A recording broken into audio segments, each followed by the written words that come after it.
Is there anything you could tell us about your upcoming role in Letterkenny?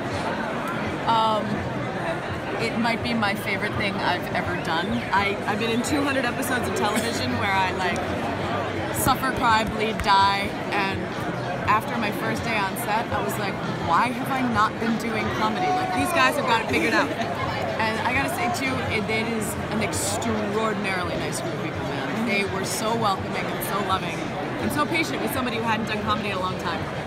I love them. That's great.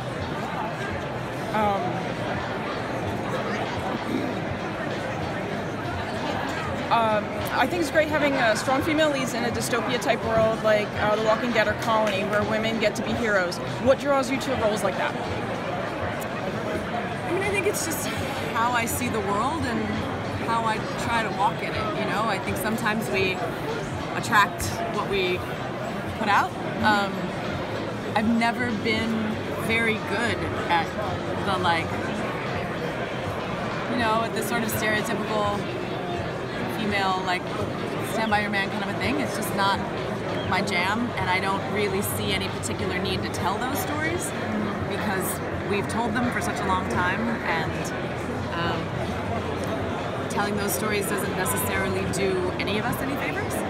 And so I'm just interested in women I respect, and women who are complicated. I don't need an audience to like me. That's not my goal. My goal is to do something that I haven't seen and to hopefully do something that starts a conversation. With the end of Prison Break 8 years ago, it seemed like it was a definitive end with Michael's characters and even your character with your gruesome death. But it seemed like it ended the story. Were you surprised to get the call that it was coming back? Floored. Yeah. Absolutely floored. You know, I mean, Paul had a really interesting pitch about what could have been going on, and if there's anyone in the world who would have faked his own death for 8 years in order to protect his family, that felt very much like it was in keeping with who Michael Scofield was. Yeah. Very good. One of the things I enjoyed about Colony was the subtle ways that it threw in current political topics into the episodes. And when Katie was working with the refugees, I kept thinking about the work you do with the IRC, and I was wondering if you had any influence in bringing that topic into the show.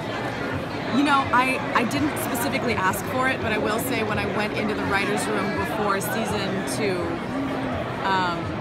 and season 3, it was season 3, Ryan said, he's like, given where your heart is, I think you're going to be really happy with this. And I like to think that they were starting to kind of blend together, you know, Katie and Lori.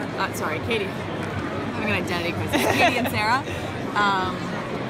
But it's also just really good storytelling, and they may very well have come up with it on their own otherwise. You directed an episode of Unspeakable in Colony. What was the experience like to step behind the camera? And as an actor, is it tough to convince showrunners to give you that opportunity? It is hard to convince people to give you an opportunity, but then again, directing is not an easy job, and you should win it. You should fight for it. I loved it. I loved everything about it except directing myself. You know, there's always going to be some pushback when you're doing something that women don't traditionally do, and the pushback can come from interesting places. I've had men who told me that they were, quote, married to strong women, so they couldn't be a misogynist, stand in my way in ways that they are not even aware of. But I've also had an incredible number of bright, kind, passionate, compassionate, empathetic men stand up for me and go, no, she deserves this. Yeah, I'm going to fight for her, and I'm going to stand up. So, you know, the story of me getting to direct on both Colony and Unspeakable was the story of a group of straight white guys standing up for me and going, I'm going to choose to believe in you. And that's a story that's more unity than divisiveness, and I choose that. I choose coming together, not pulling apart.